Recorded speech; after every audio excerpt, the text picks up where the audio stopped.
Hello students, welcome to Magnet Brains. मैं रूपाली वर्मा। आज जो मैं लेकर आई हूँ वो है आपकी क्लास 12th की बुक है हिंदी की, अभिव्यक्ति और माध्यम। इसके हम आज छठे अध्याय को पढ़ेंगे, लेकिन छठा अध्याय पढ़ने से पहले हम ये जान लें कि हमारी ये जो बुक है वो 3 पार्ट में डिवाइडेड है। जो पहली इकाई हमने पढ़ी थी वो था जनसंचार माध्यम और लेखन, यानी क्या क्या जनसंचार माध्यम होते हैं, इनमें लेखन प्रक्रियाएं कैसी होती हैं, ये हमने 5 पार्ट के अंतर्गत देखा था।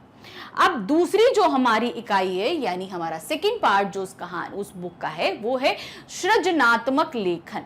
सृजनात्मक लेखन के अंतर्गत अब हम क्या क्या पढ़ेंगे, इसके अंदर हमारी आएंगी कविता, कैसे कविताएं होती हैं, कैसे नाटक लिखे जाते हैं, साथ ही इसमें कथाएं कैसी लिखी जाती हैं, मतलब स्टोरीज कैसे लिखी जाती हैं, डायरी कैसे लिखी जाती है, ये सभी हम सृजनात्मक लेखन के अंतर्गत पढ़ेंगे। फिर इसके बाद हमारा आता है तीसरा अध्याय। जो तीसरा पार्ट होगा वो हमारा है व्यवहारिक लेखन। अब व्यवहारिक लेखन के बारे में हम कब बताएंगे, जब हम व्यवहारिक लेखन शुरू करेंगे।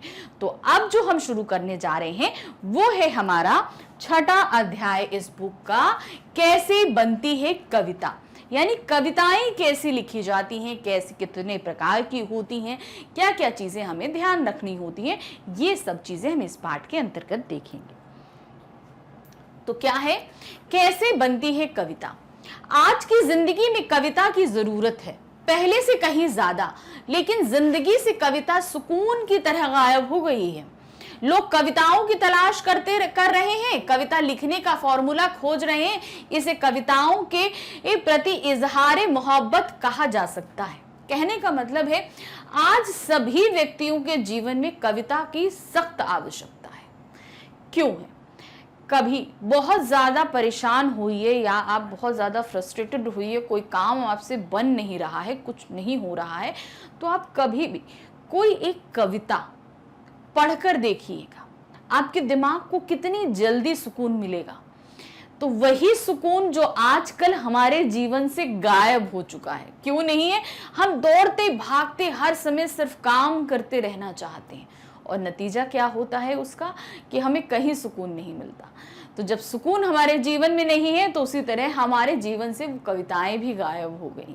अब पहले के समय में आप कभी अपने दादाजी से या नाना जी से या नानी से, दादी से कभी बात करिए तो कविताएं वो कितनी पढ़ते थे। उन जो है समाचार पत्रों में, मैगजीन्स में, उनकी खुद की पाठ्य पुस्तिका में, यहाँ तक कि उन लोगों को बहुत सी कविताएं आप देखेंगे तो याद भी होंगी। तो क्यों?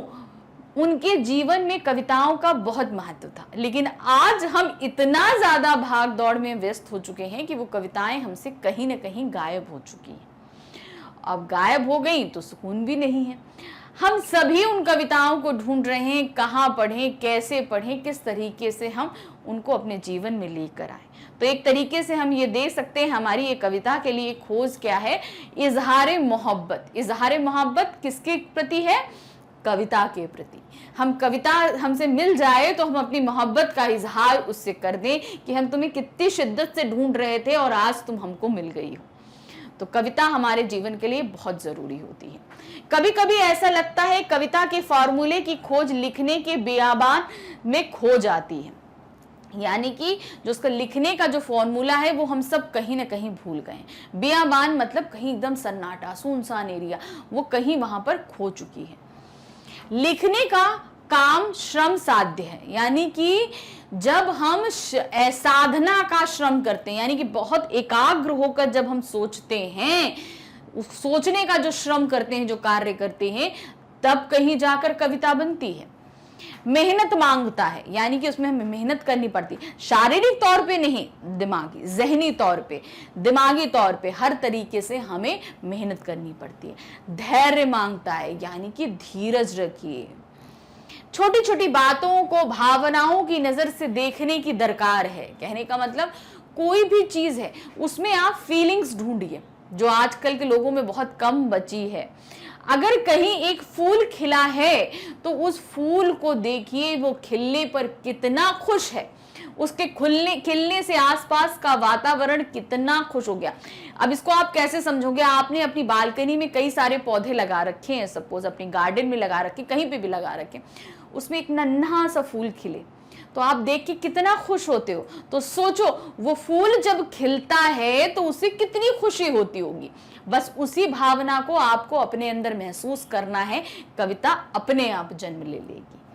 टूटी फूटी भाषा में भी मन की बात रखने की जरूरत होती। माना आप भाषा में इतनी महारत नहीं रखते, लेकिन जितनी आती है अगर उसमें ही आप अपने मन की बात रख दो तो वो अपने आप में कविता बन जाती है। जिंदगी में यथार्थ के बंधनों की कल्पना की ऊंची उड़ान के पार करने की जरूरत होती है, लेकिन इसके लिए कुछ करना नहीं होता। लोग तो कहते हैं कि दर्द जब हद से गुजर जाता है दवा बन जाता है।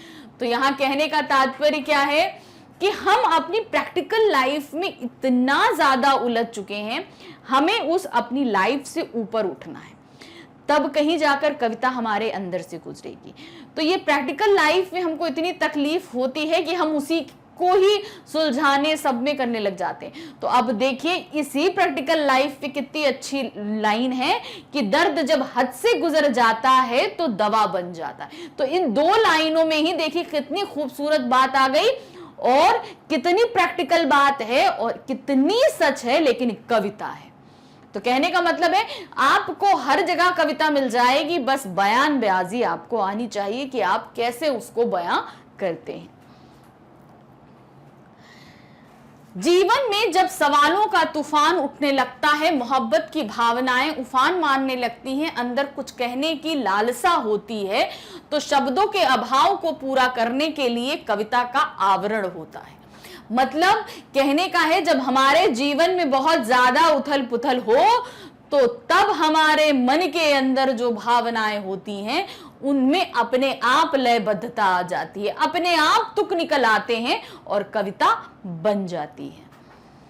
कविताएं चुपचाप चली आती हैं, ऐसे में क्या होता है धीरे धीरे चली आती है, हमको पता भी नहीं चलता। भाषा और व्याकरण की दीवारों को तोड़ते हुए कविताएं जीवन को अपनी मौजूदगी की तरंगित कर जाती हैं। जीवन के समंदर में कविताओं के गिरने से उठने वाली लहरें जीवन में संवेदनाओं के बड़े सूक्ष्म स्तर पर प्रभावित करती हैं। ये कविताएं जो धीरे धीरे हमारे जीवन में प्रवेश करती हैं, ये हमारे जीवन में जैसे ही गिरती हैं एकदम उथल पुथल मचा देती हैं। कहने का मतलब हम इतना परेशान हो, कुछ भी हो, जब ये भावनाएं निकलती हैं तो उनमें और ज्यादा उद्गार भर आते हैं, मतलब उन परिस्थितियों को और ज्यादा विकराल रूप। हम मोहब्बत का इजहार करने के लिए कविता लिखते हैं तो मोहब्बत और प्रगाढ़ हो जाती है। हम किसी तकलीफ को बयां करने के लिए अगर कविता लिखते हैं तो वो तकलीफ हमें कहीं हद तक हमें अंदर से सुकून पहुंचाती है कि नहीं, इतना दर्द तो नहीं है जितना हम बयां कर रहे हैं।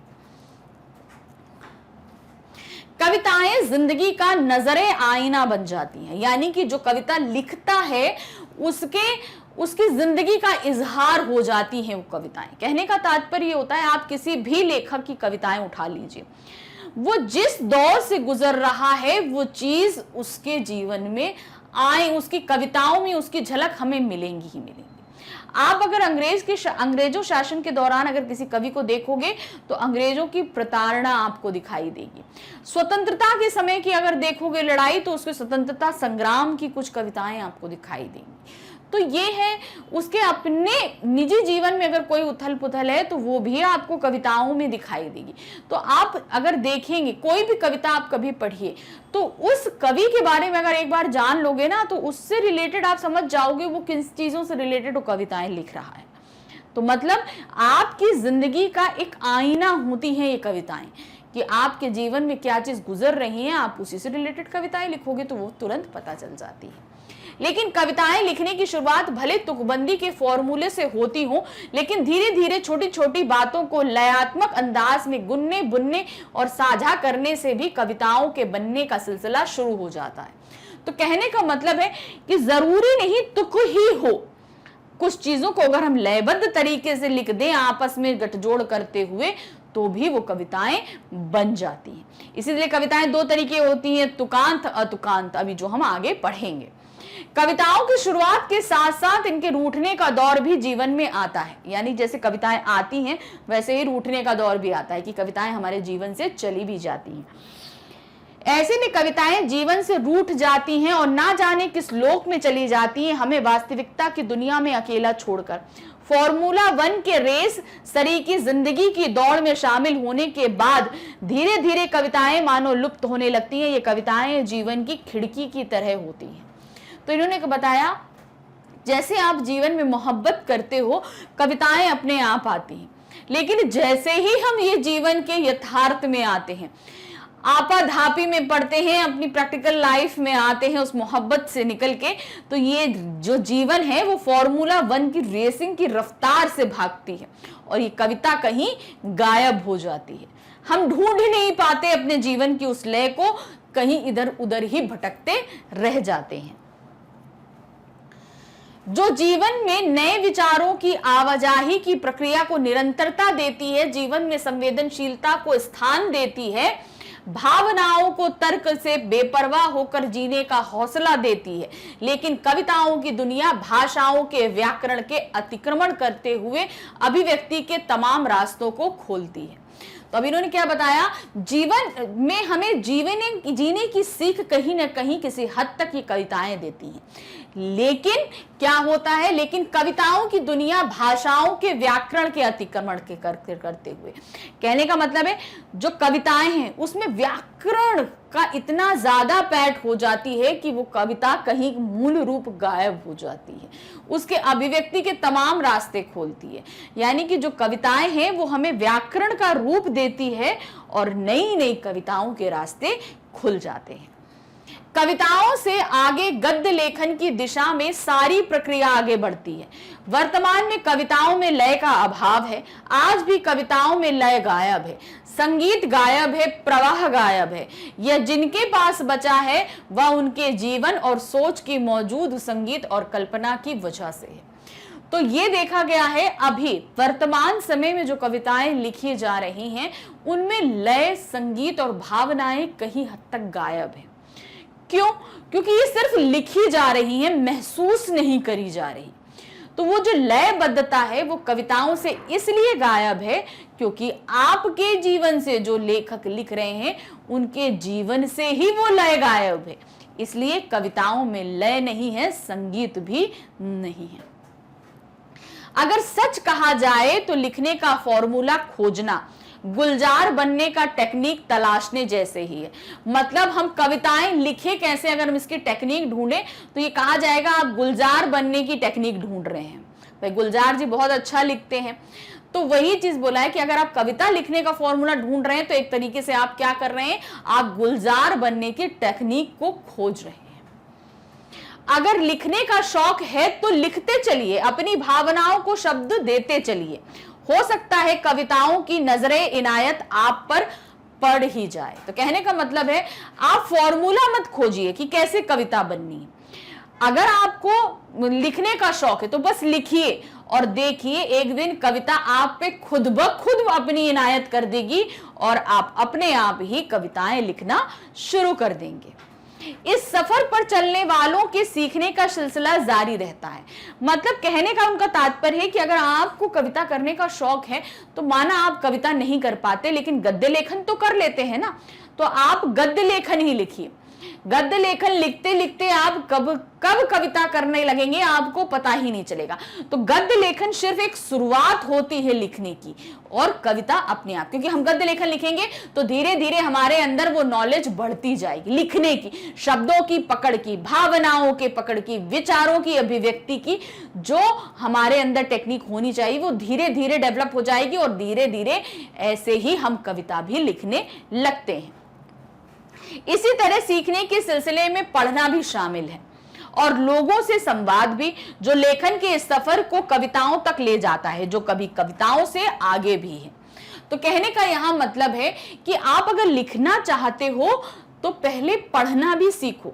जब आप पढ़ोगे, अच्छा अब जैसे कोई कविता होती है, कविता को कोई ऐसा पढ़ेगा जैसे एक बहुत पुरानी कविता है, उठो लाल, क्या है, उठो लाल अब आंखें खोलो, पानी लाई मैं मुंह धो लो। अब उसी को अगर ये हमने ऐसे पढ़ दिया, इसी को हम लय में पढ़े, उठो लाल अब आंखें खोलो, पानी लाई मुंह धो लो, तो ये क्या हुआ, लय आया। तो जब तक आप पढ़ने के टेक्निक को नहीं सीखोगे तब तक आप उसको बयां मतलब लिखने का टेक्निक कैसे सीखोगे। कविता पढ़ो, लय के साथ पढ़ो, कहां रुकना है कहां चलना है। तो मतलब लिखने से पहले पढ़ने की टेक्निक सीखो। जब पढ़ने की टेक्निक सीख लोगे तो कविता अपने आप निकल ही आती है। अब कविताओं के प्रकार, कितने प्रकार की कविताएं होती हैं, तो यहां पर होती हैं दो तरह की, एक छंद मुक्त कविताएं और एक छंद युक्त कविताएं। तो देखते हैं, कविता दो प्रकार से लिखी जाती है, पहली छंद मुक्त और दूसरी छंद युक्त कविताएं। पहला हम पढ़ रहे हैं छंद मुक्त कविताएं। छंद मुक्त कविताएं कविता लेखन की शुरुआत करने पर लिखी जाती हैं। जब कोई रचनाकार कविता लिखने की शुरुआत करता है तो वो सबसे पहले छंदमुक्त रचनाएं ही लिखता है एवं उन्हें महत्व देता है। इसका कारण ये है कि छंदमुक्त रचनाएं प्रभाव प्रधान होती हैं और उनमें भावनाओं का महत्व दिया जाता है। ऐसी रचनाओं में नियमों की पाबंदी नहीं होती। छंद मुक्त का मतलब है कि जहां तुक मिल रहे हैं आपके, ऐसी कविताएं आप इनको एक लिखते चले जाएंगे और इसमें भावनाओं की जो अभिव्यक्ति होती है वो बहुत स्ट्रांग होती है। और खास तौर से ये छंद मुक्त कविताएं कब लिखी जाती हैं, जब कोई लेखन कार्य को प्रारंभ कर रहा होता है। तो इसमें ये लोग लेखन कार्य का प्रारंभ करते समय ये कविताएं लिखना क्यों प्रेफर करते हैं, क्योंकि इसमें किसी तरह की बंदिश नहीं होती, कोई पाबंदियां नहीं होती, कोई नियम नहीं होते, कोई कायदे नहीं होते। इसलिए छंदमुक्त कविताएं, जो नए कवि होते हैं वो इस तरह की कविताओं को लिखना पसंद करते हैं। अब दूसरी जो कविता है वो है छंद युक्त कविताएं। छंद का अर्थ है कि नियम होता है, यानी नियमों का ध्यान रखते हुए जब कोई कविता लिखी जाती है तो उसे छंद युक्त रचना कहते हैं। छंद युक्त कविताओं में दोहा, रोला, कुंडलियां आदि रचनाएं हो सकती हैं। जबकि कोई रचनाकार छंद मुक्त कविताएं अच्छी लिखने लगता है तो वो छंद का ज्ञान लेकर छंद युक्त रचनाएं लिखने की शुरुआत करता है। तो यहाँ पर जो छंद युक्त कविताएं हैं, कहने का मतलब है छंद युक्त यानी कि नियम की पाबंदी। नियम की पाबंदी इसलिए होती है क्योंकि जब हम लिखना सीख जाते हैं तो उसके बाद हम छंद युक्त लिखना शुरू करते हैं। तो छंद युक्त में क्या होता है, जैसे हम दोहा लिख रहे हैं या चौपाई लिख रहे हैं, तो दोहा हमें पता है कि वो 2 लाइन में आएगा, साथ ही वो तुकांत वाला भी हो सकता है और अतुकांत भी हो सकता है। चौपाई 4 लाइनों में आएगी, 4 लाइनों से अधिक पद हो जाएंगे। तो ये कुछ नियम होते हैं आपको इनके लिखने के। तो जब आप इन नियमों का पालन करते हो तो इसका मतलब आप छंदयुक्त कविताएं लिख रहे हैं। अब इसी तरह कविताओं के और प्रकार भी होते हैं। ये 2 तरह की कविताएं लिखी जाती हैं, 2 तरह की। एक होता है तुकांत कविता और एक होती है अतुकांत कविताएं। जिन्हें हम राइमिंग वर्ड्स बोलते हैं वो तुकांत कहलाती है और जो राइमिंग वर्ड्स नहीं होती वो अतुकांत। तो हमने आपको एक छोटी सी नॉलेज दी थी, लेकिन अब इसको आगे पढ़ते हैं। तुकांत कविता क्या होती है? तुकांत कविताएं वे कविताएं होती हैं जिनमें तुकांत होते हैं पर पंक्ति के अंत में ऐसे शब्द लिखे जाते हैं जिनसे कविता की लय बाधिता नहीं होती। पाठक उसे पढ़ने में आनंद का एहसास करता है। तुकांत कविताएं छंद मुक्त भी हो सकती हैं और छंद युक्त भी हो सकती हैं। तो कहने का तात्पर्य यहाँ है कि जो तुकांत होती हैं उनके शब्द, जो आखिरी शब्द होते हैं वो मिलते हुए, लाइंस के आखिरी के जो वर्ड्स होते हैं वो मिलते हुए चलते हैं। और ये जो तुकांत कविताएं हैं ये छंद मुक्त और छंद युक्त दोनों हो सकती हैं। मतलब अगर छंद नहीं है तो भी चलेगा और अगर दोहा, चौपाइया, सोरठा वगैरह में भी है तो वो छंद युक्त में भी आएंगे, यानी नियमों में भी बंध सकते हैं तुकांत वाली कविताएं और बिना नियमों के भी रह सकती हैं। फिर आती है अतुकांत कविता। अतुकांत कविता नाम से ही पता चलता है कि ऐसी कविताएं जिनमें तुकांत नहीं होते, अतुकांत कविताएं खिलाती, मतलब जिनमें राइमिंग वर्ड्स नहीं होते वो कविताएं अतुकांत कविताएं कहलाती हैं। तुकांत कविताओं में तुकांत हर पंक्ति के अंत में लिखे जाते हैं। लेकिन अतुकांत कविताओं में तुकांत हुआ नहीं हुआ करते। यानी कि जब तुकांत लिखते हैं तो हर पंक्ति के अंत में वो राइमिंग वर्ड्स होते हैं, लेकिन इनमें ऐसे वर्ड्स नहीं होते। इन कविताओं में भाव की प्रधानता होती है। अतुकांत कविता छंद युक्त नहीं हो सकती बल्कि छंद मुक्त होती है।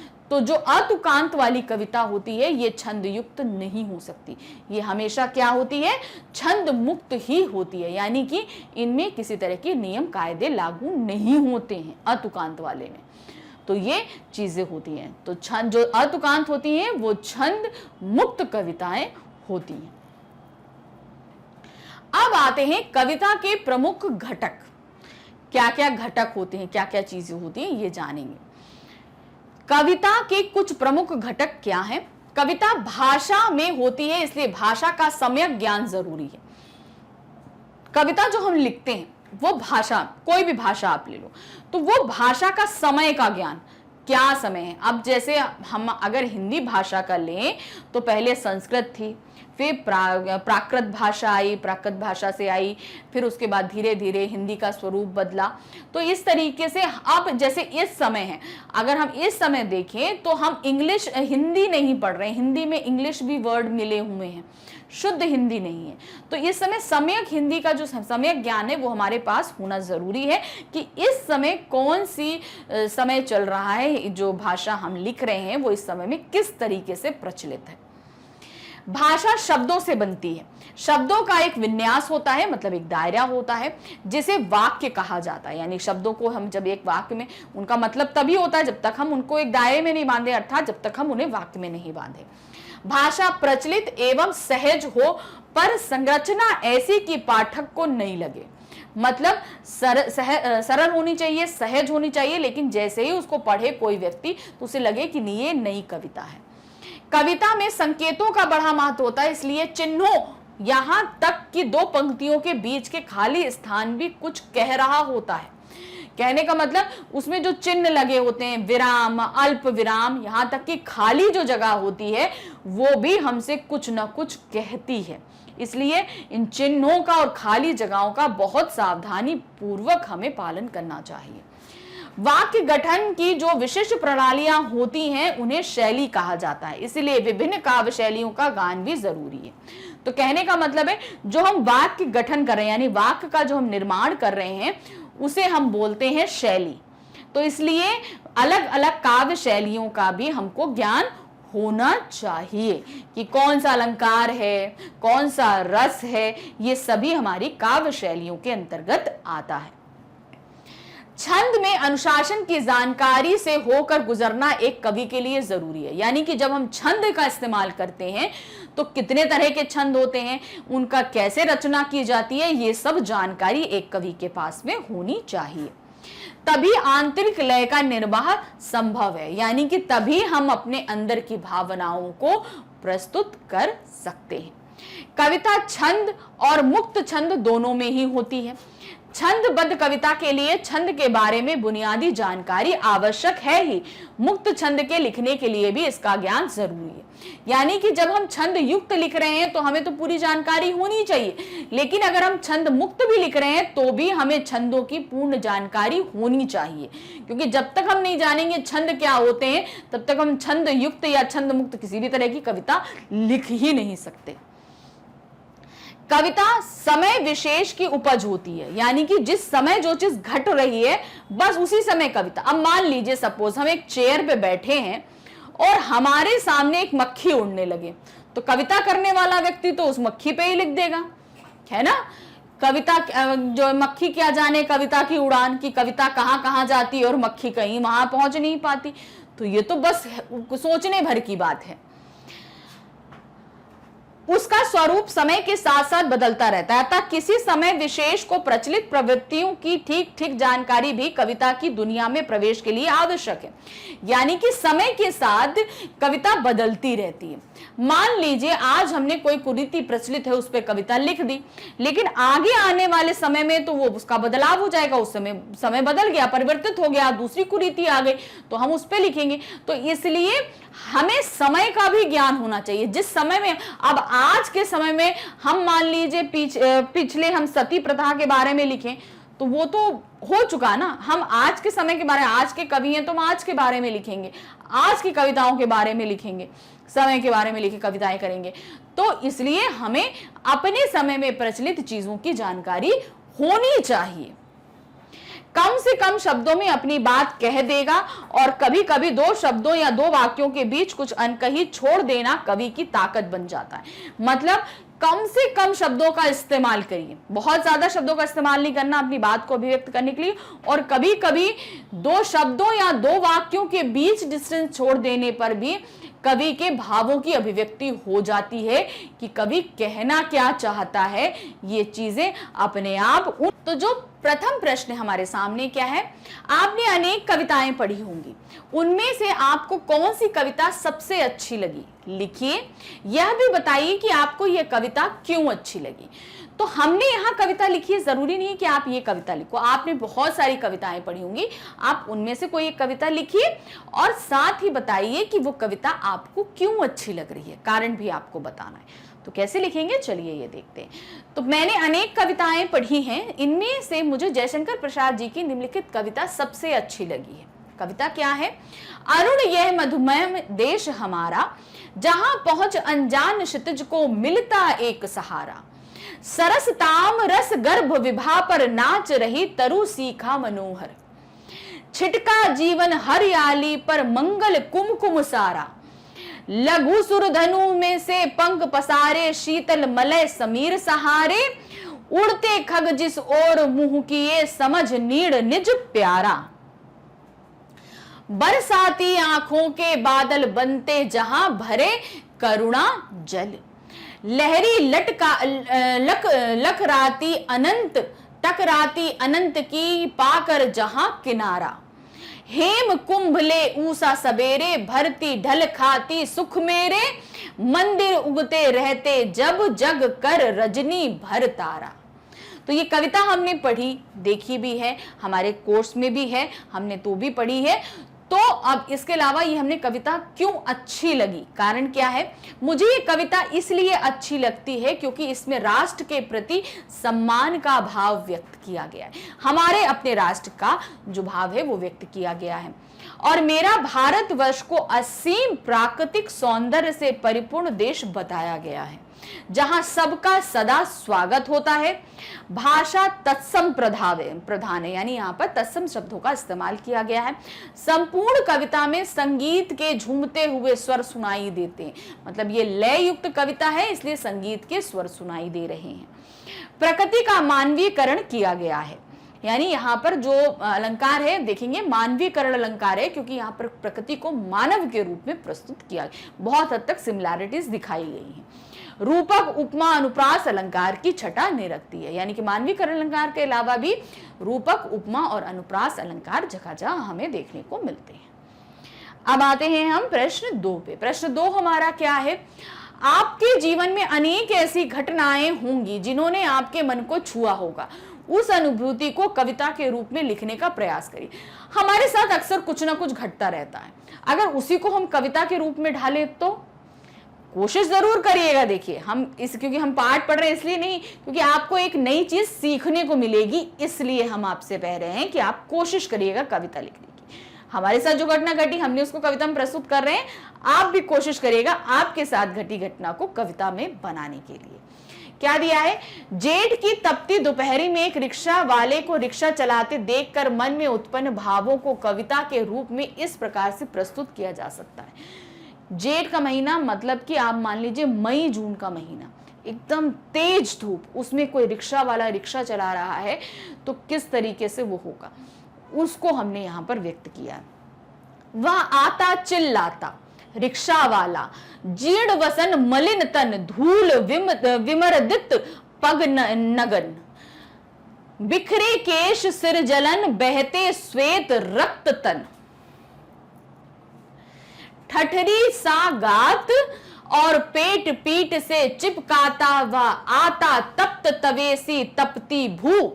शेष श्वास सी चलती लू, मध्याह्न रवि बरसात आ गए आग पर, आशा में कुछ कमाने की वह आता चिल्लाता रिक्शा वाला। तो रिक्शा वाला क्या है, पेट की आग से बुझाने के लिए वो इतनी तजती धूप में, उसके जो शरीर से किस तरीके से जो रक्त पसीना बह रहा है, जैसे रक्त बह रहा है, उसका मलिन यानी गंदा सा है, पैर नंगे पांव हैं, पेट पीठ में चिपका हुआ है, तो सभी कुछ हमने यहाँ पर इस कविता के माध्यम से व्यक्त किया है। तो आप भी कुछ शब्दों को चयन कीजिए और एक कविता लिखने की कोशिश करिए। इसलिए नहीं कि एक प्रश्न पूछा गया है, इसलिए कि आपको कुछ सीखने को नया मिलेगा, इसलिए कविता लिखने की कोशिश करिए। अब आ रहा है प्रश्न 3 हमारे सामने, शब्दों का खेल। परिवेश के अनुसार शब्द चयन, लय, तुक, वाक्य रचना, यति, गति, बिंब, संक्षिप्तता के साथ साथ विभिन्न अर्थ स्तर आदि से कविता बनती है।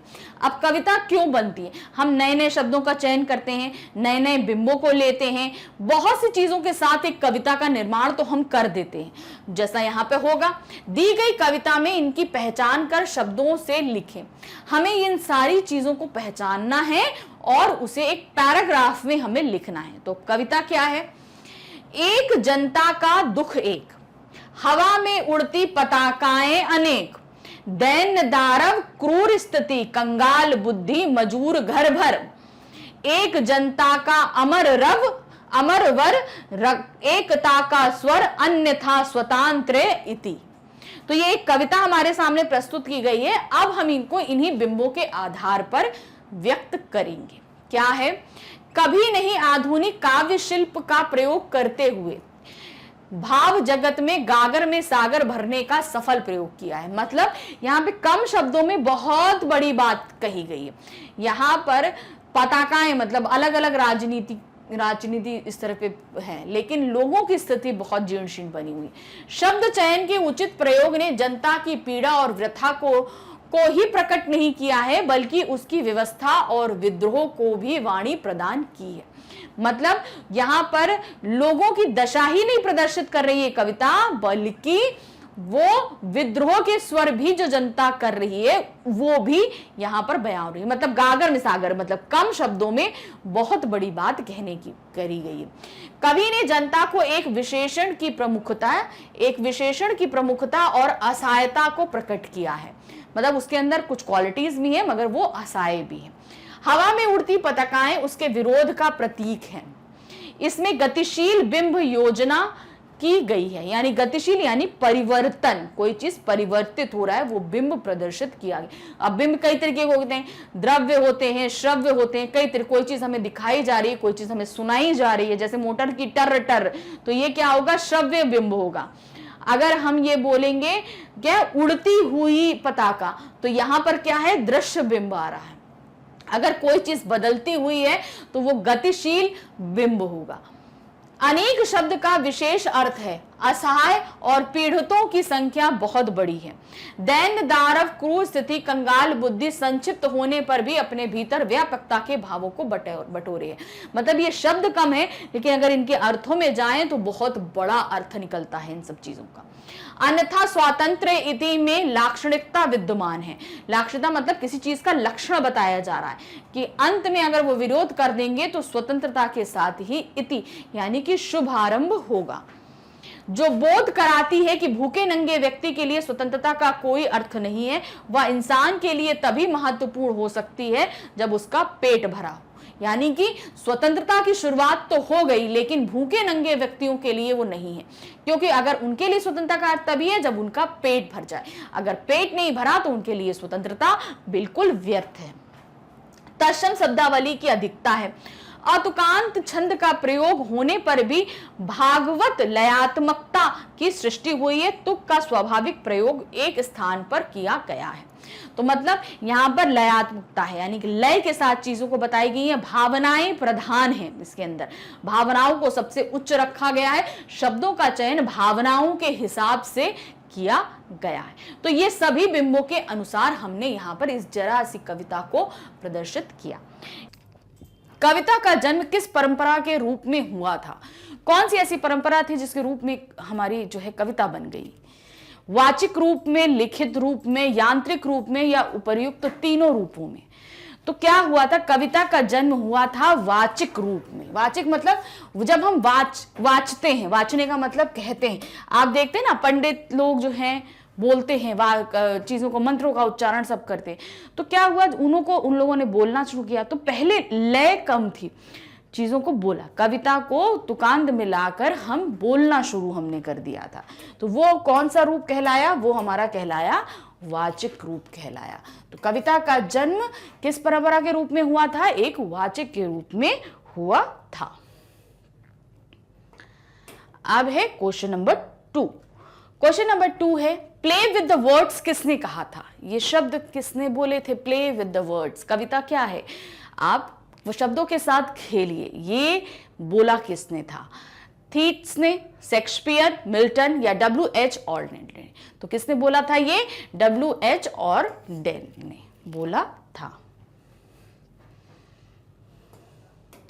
अब है क्वेश्चन नंबर 3। क्वेश्चन नंबर 3 है इनमें से कौन सा कविता का घटक नहीं है। हमें क्या बताना है, ध्यान दीजिए, क्या पूछ रहा है, वो घटक नहीं है। भाषा, शब्द, छंद या वाद्य यंत्र। देखिए, भाषा होती है, छंद भी होते हैं, शब्द भी होते हैं, जो नहीं होता वो है वाद्य यंत्र। कविता के लिए वाद्य यंत्र का होना आवश्यक नहीं है, बाकी सबका होना जरूरी है भाई। भाषा होगी, शब्द होंगे, छंद होंगे, तभी तो कविताएं बनेगी, चाहे छंद युक्त हो चाहे छंद मुक्त हो। कविता तो दोनों तरीके से बन सकती है, तो छंद भी होना जरूरी। जो जरूरी नहीं है वो है ये वाद्य यंत्र, यानी किसी तरह का बाजा, जैसे सितार है, हारमोनियम है, गिटार है, इन सब चीजों का होना कविता के लिए जरूरी नहीं होता है। अब है क्वेश्चन नंबर 4 में है शब्द कविता का कौन सा उपकरण है, कौन सा उपकरण, शब्द प्रथम, द्वितीय, तृतीय या चतुर्थ। तो यहां पर शब्द कविता का प्रथम उपकरण है। क्यों, क्योंकि अगर शब्द नहीं होंगे तो कविता कैसे बनेगी। हम बिना शब्दों की मदद से तो कविता को बना नहीं सकते, और शब्दों को सही जगह लगाना ही सही है, तभी अर्थ सही निकलेंगे। तो शब्द जो क्या है, वो कविता का पहला उपकरण है। अगर वो नहीं है तो समझ लीजिए फिर कविता नहीं बन सकती है। अब है क्वेश्चन नंबर 5 में क्या है, कविता का अनिवार्य तत्व क्या है, क्या चीज है जो बहुत ही जरूरी होती है। छंद, लय, मुक्त छंद या संगीत। तो जो जरूरी होता है वो है हमारा छंद, छंद का होना। मुक्त छंद युक्त हो, छंद मुक्त हो, कुछ भी हो, लेकिन छंद का होना जरूरी होता है कविता में। ये बहुत इंपॉर्टेंट है, इसकी ये नहीं है तो कविता नहीं होगी, ये अनिवार्य है। अब है क्वेश्चन नंबर 6। क्वेश्चन नंबर 6 हमारा क्या पर है, कविता के लिए पंत जी ने किस प्रकार की भाषा को आवश्यक माना है। यहां पर क्या, किस प्रकार की भाषा का सब, यहां पर पंत जी की बात हो रही है, ये ध्यान रखिएगा। कविता में पंत जी ने कौन सी भाषा को अनिवार्य माना है। वर्णात्मक होना चाहिए, यानी कि हम किसी चीज का वर्णन कर रहे हो ऐसी भाषा होनी चाहिए कविता में। कविता में प्रतीकात्मकता होनी चाहिए, यानी कि हम प्रतीक के तौर पर, आप देखते हैं बहुत सी कविताएं ऐसी होती है कि हम प्रतीक के तौर पर चीजों को इस्तेमाल करते हैं। कुछ ऐसी होती है लाक्षणिक होती है, लक्षण बताती हैं कि ये इसकी इस तरीके से बज रहा है। जैसे कि उसमें बोला जाए कि बगुलों की तरह जो है विधवाएं। तो यहाँ पर क्या है, बगुले क्या होते हैं, सफेद होते हैं, विधवाएं भी सफेद वस्त्र धारण किए रहती हैं। तो यहाँ पर क्या लक्षण या प्रतीक तुलना करी जा रही है, बात ये हो रही। फिर है चित्रात्मकता, यानी कि जब कोई शब्द से कोई चीज हो तो उससे चित्र हमारे सामने बनने चाहिए। तो पंत जी ने जो आवश्यक बताया वो है चित्रात्मक भाषा, यानी कि जब भी कोई भाषा आप इस्तेमाल करें, जो भी उसका पाठक है उसके सामने एक चित्र का उभरना बहुत जरूरी होता है, यानी कि एक चित्र बन रहा है। ऐसा हमको कविताओं के अंदर शब्दों का इस्तेमाल करना चाहिए। अब है क्वेश्चन नंबर 7। क्वेश्चन नंबर 7 क्या है, जिसे 5 ज्ञानेंद्रियों रूपी 5 उंगलियों द्वारा पकड़ा जा सकता है वह साहित्य की कौन सी विधा है। 5 ज्ञानेंद्रियां, हमारी 5 इंद्रियां होती है ना, 5 ज्ञानेंद्रियों 5 उंगलियों द्वारा हम पकड़ लें, ऐसी क्या चीज होती है। यानी कि हम चीजों को उंगलियों से इस तरीके से लिखें कि वो एक एक इंद्री को छुए। कोई चीज हमें कानों से इस्तेमाल करें, कुछ चीज हम आंखों से देखें, जैसे दृश्य बिंब हो, श्रव्य बिंब हो, आपका नासिका बिंब हो, आपका स्पर्श बिंब हो, कोई चीज छू के, तो हम उंगलियों के माध्यम से कविता को ऐसा उकेरें कि वो हमें कैसे ही हो, एक एक इंद्री से हम उसको महसूस कर सकें। तो वो क्या होती है, विधा कहलाती है हमारी कविता। कविता के माध्यम से हम उंगलियों से, कविता ही हम लिखते हैं उंगलियों से, जिसे हम ज्ञानेंद्रियों से महसूस कर सकते हैं। अब है क्वेश्चन नंबर 8। क्वेश्चन नंबर 8 है, एक शब्द में कितने अर्थ छिपे होते हैं? एक कोई अगर शब्द होता है उसमें कितने अर्थ होते हैं? 1, 2, 3 या अनेक? तो उसमें होते हैं अनेक शब्द, अनेक अर्थ, जितने चाहो उतने अर्थ निकल आते हैं। कब ये तो नहीं कि सिर्फ उसका एक ही अर्थ होता है, बहुत सारे अर्थ होते हैं। क्वेश्चन नंबर 9 में क्या है? कविता की प्रथम शर्त क्या है? कविता लिखी जाती है तो उसकी प्रथम शर्त क्या है? भाव संपदा, विभिन्न प्रकार के भाव, शब्दों में मेल जोल या छंद और बिंब। तो जो पहली शब्द है, जैसे पहला है कि शब्दों के बगैर जो है कविता की रचना नहीं हो सकती, उसी तरीके से शब्दों का मेल जोल होना भी बहुत जरूरी है। ये प्रथम शर्त होती है। शब्द हैं, अब एक शब्द ले रहे हैं उसके साथ दूसरा शब्द ले रहे हैं, उसका कोई मेल नहीं है, कोई अर्थ नहीं है, तो फिर उसका मतलब क्या है? कोई मतलब नहीं, मेल जोल ही नहीं बैठ रहा, तो उसका कोई मतलब ही नहीं सिद्ध होता। तो ये क्या हो जाएगा? शब्द कविता बनेगी ही नहीं, कोई अर्थ ही नहीं निकलेगा। तो कविता के लिए प्रथम शर्त होती है शब्दों के में मेल जोल का होना। क्वेश्चन नंबर 10 क्या दिया है? वाल्मीकि का मूल नाम क्या था? ये हमारे पाठ में दिया गया, उनका मूल नाम क्या है? वाल्मीकि डाकू, रत्नाकर, रत्नाकर डाकू या कालिदास? तो वाल्मीकि का मूल नाम था क्या हमारा? रत्नाकर। वो रत्नाकर नाम से प्रसिद्ध थे। तो डाकू तो वो बाद में बने थे, तो उनका मूल नाम रत्नाकर था। फिर उन्होंने ही फिर बाद में वो डाकू उन्होंने छोड़ दिया, उसके बाद वो संत बन गए, तब वो वाल्मीकि बन गए। तो इस तरीके से पहला उनका नाम था, क्या नाम था? रत्नाकर था। बाद में वो डाकू बने, डाकू से फिर वो क्या हो गए? वाल्मीकि साधु बन गए थे। अब है प्रश्न संख्या 11। वियोगी होगा पहला कवि, आह से उपजा होगा गान। कविता के बारे में यह पंक्ति किसने कही है? यह पंक्ति किसके द्वारा रचित है? सुमित्रा नंदन पंत, जयशंकर प्रसाद निराला या आज्ञे? जैसे पाठ के शुरू में जब हम वीडियो शुरू कर रहे थे तभी हमने आपसे बोला था कि इसमें बहुत सारी कविताएं हैं, बहुत सारी सूक्तियां भी दी गई हैं, तो आपको याद रखना है कि उन सभी के कवियों को देखना है कि किसने किसने लिखा है। तो ये भी उसी में है। तो ये किसने लिखी है? ये लिखी है सुमित्रा नंदन पंत ने, ये लिखी हुई है, उनके द्वारा रचित है ये लाइन। अब है क्वेश्चन नंबर 12 में क्या है? यदि आप बार बार कविता पढ़ेंगे या सुनेंगे तो आप पर क्या प्रभाव पड़ेगा? यानी कि हम कविता को बार बार सुनते रहेंगे या पढ़ते रहेंगे तो हमारे ऊपर क्या प्रभाव पड़ना शुरू, हमारे अंदर क्या बदलाव होना शुरू होगा? भावुक या सहृदय पाठक बन जाएंगे। मतलब हम कविता को बार बार पढ़ेंगे तो हम भावुक हो जाएंगे, हमारे हृदय में अच्छी अच्छी फीलिंग्स आने लगेंगी। जैसी कविता होगी वैसी प्रतिक्रिया हमारी होनी शुरू हो जाएगी। कविता को बार बार सुनने का मन करेगा, हम बार बार तरह तरह की कविताओं को सुन, जरूरी नहीं है कि कविता हम सुने। कविता में हमारा मन अगर रचने लगेगा तो हम बोलेंगे ये कविता भी पढ़ लेते हैं, वो पढ़ लेते हैं, वो सुन लेते हैं। इस तरीके की कविताओं में हमको मजा आने लगेगा। फिर एक कविता के बारे में बार बार हम सोचेंगे, यानी कि हम कविताओं के बारे में ही सोचें। जैसे कोई कविता हमने पढ़ी सुनी तो अब क्या होगा, हम उस कविता के बारे में, अब कवि ने किस हालातों में लिखी होगी वो सोचने लगेंगे, इस कविता से हम क्या क्या देख रहे हैं, ये चीजें देखने लगेंगे, ये सब होने लगेगा। तो इसका सही जवाब क्या है? हमारे अंदर क्या होगा? उपरोक्त सभी चीजें जो हैं हमारे साथ घटित होंगी, हमारे अंदर ये सभी प्रभाव पड़ना शुरू हो जाएंगे। अब है क्वेश्चन नंबर 13 क्या है? शब्दों में मेल जोल बढ़ाने का मुख्य लाभ क्या है? अगर शब्दों में हम मेलजोल बढ़ाते हैं तो उससे लाभ क्या होता है? जैसे हमने बोला कि क्या चीज होना जरूरी है, शब्द होना जरूरी है, फिर शब्दों का मेलजोल होना जरूरी है। अब अगर मेलजोल होता है तो उससे लाभ क्या होगा, क्या फायदा होगा? छिपे अर्थों को जान सकेंगे। अगर मेलजोल रहेगा तो जो उसके कविता के पीछे जो अर्थ छिपे होते हैं हम उनको जान सकते हैं। भावुक पाठक बन जाएंगे हम, कविता को इंद्रियों से पकड़ने में सक्षम हो जाते हैं, कविता बनाने में माहिर हो जाते हैं। अब क्या होगा? अगर शब्दों का मेलजोल होगा तो इसका लाभ होता है कि हम छिपे हुए अर्थों को जान जाएंगे। अर्थात जो पंक्ति के पीछे जो अर्थ छिपे, बहुत सारी कविताएं हम ऐसे पढ़ते हैं कि जो सामने लिखी हुई है उसके पीछे भी उसका अर्थ बहुत ज्यादा होता है। हम धीरे धीरे उन अर्थों को भी जानने और समझने लगते हैं अगर शब्दों का मेलजोल होता है तो। अब है क्वेश्चन नंबर 14। 14 में क्या है, कविता को इंद्रियों से पकड़ने में कौन सहायता करते हैं। अब ये बताया कि 5 उंगलियों से हम कविता ऐसी लिखें कि हम एक एक इंद्रियों से उसको महसूस कर सकें। अब ये होता क्या है अगर हम इंद्रियों से, अब इंद्रियों से हम पकड़ेंगे, अब उस पकड़ने की क्रिया को हम बोलते क्या है, क्या हमको सहायता, क्या चीजें हमें सहायता करती हैं।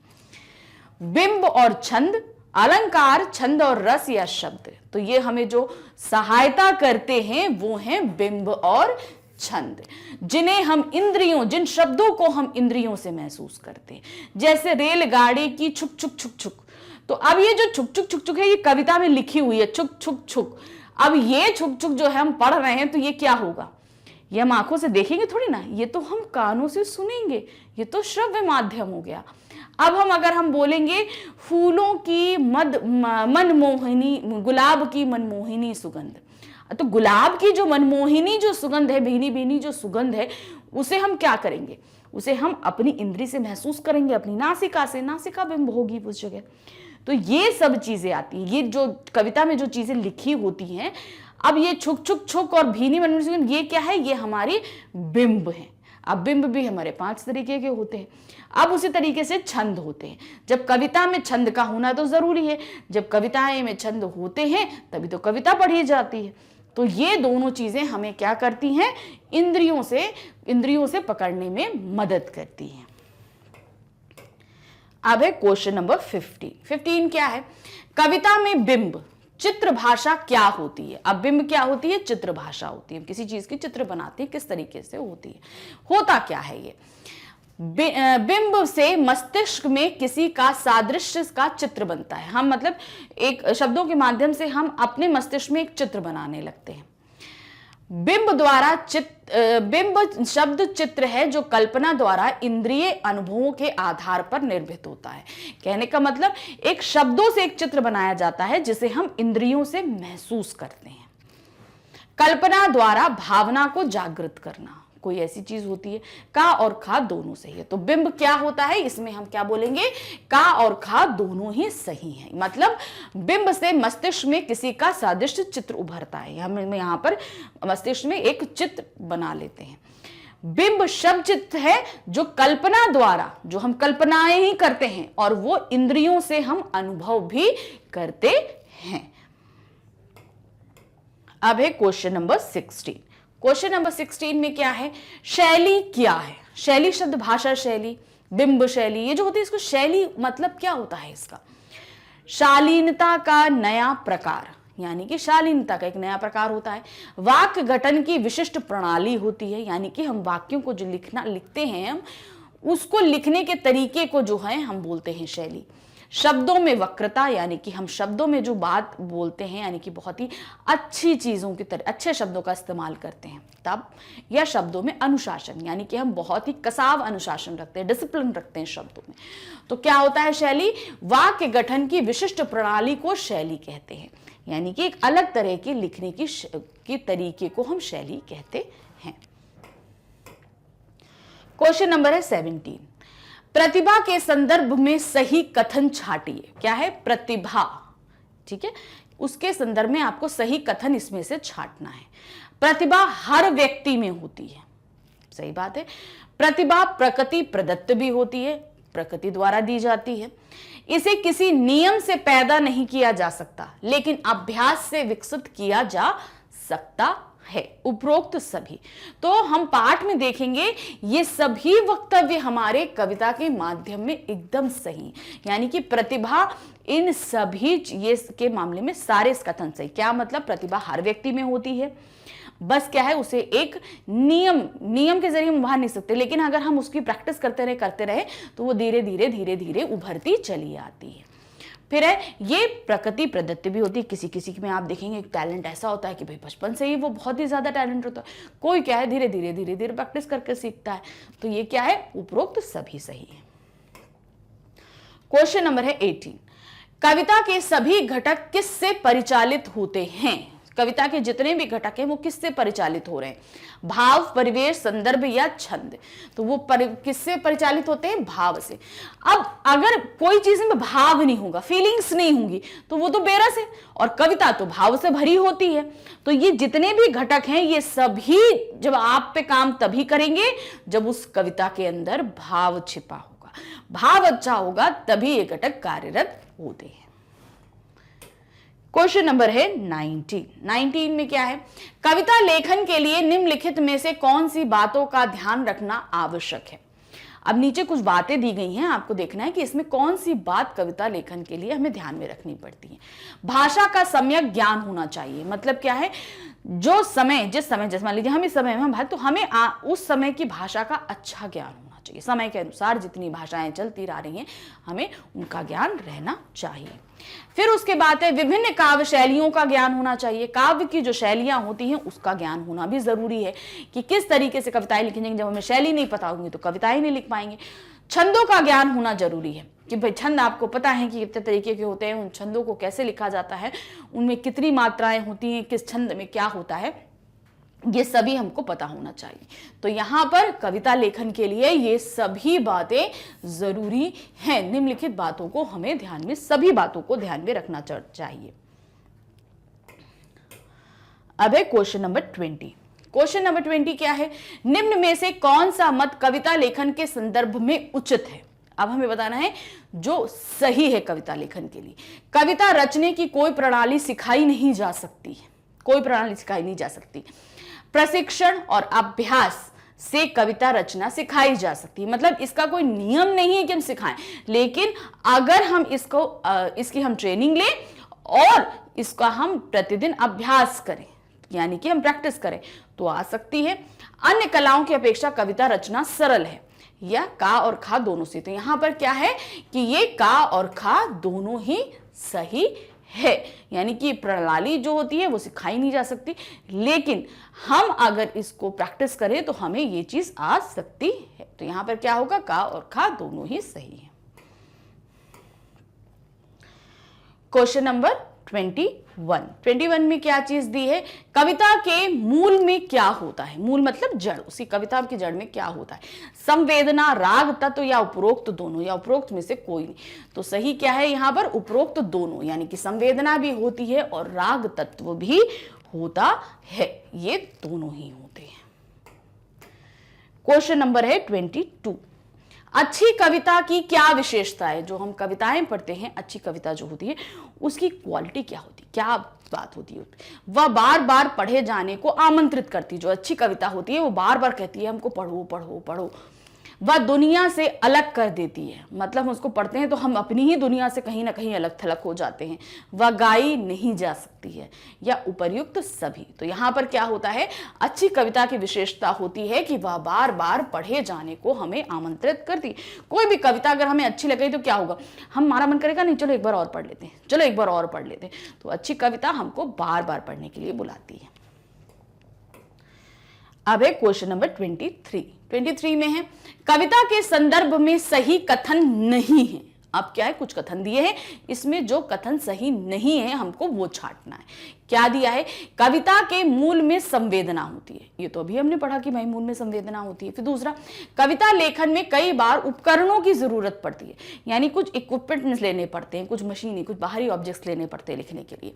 कविता में शब्दों के पर्याय नहीं होते हैं, मतलब उसको हम शब्दों के अलावा हम कोई और चीज इस्तेमाल नहीं कर सकते। शब्दों से मेल जोल कविता की शर्त है, यानी कि मेल जोल होना चाहिए। तो अब इसमें जो कथन असत्य है वो है कविता लेखन में कई बार उपकरणों की, यानी कि किसी ऑब्जेक्ट की। हमें किसी ऑब्जेक्ट की जरूरत नहीं पड़ती कविता लेखन के लिए। हमें तो पेन चाहिए, कागज चाहिए। हम अपने नहीं है तो हम अपने दिमाग में ही कविताओं को कभी कभी बना लेते हैं। तो ये कथन जो है ये सही नहीं है। अब है क्वेश्चन नंबर 24। क्या दिया है? कविता की भाषा, संरचना, बिंब सब किसके इर्द गिर्द घूमते हैं? क्या चीजें हैं जिनके इर्द गिर्द ये सभी चीजें घूमती हैं? क्या है? भाषा, संरचना और बिंब। कहां घूमती हैं? कवि के इर्द गिर्द, परिवेश के इर्द गिर्द, संदर्भ के इर्द गिर्द। की खा और गा सही है? तो सही क्या है? खा और गा। मतलब परिवेश और संदर्भ के इर्द गिर्द घूमती है, यानी हमारी भाषा होगी, हम उसकी संरचना करेंगे और जो उसमें हम बिंब डालेंगे, ये सभी क्या है, हम जिस परिवेश में हैं हम उसी परिवेश से रिलेटेड तो कविता लिखेंगे।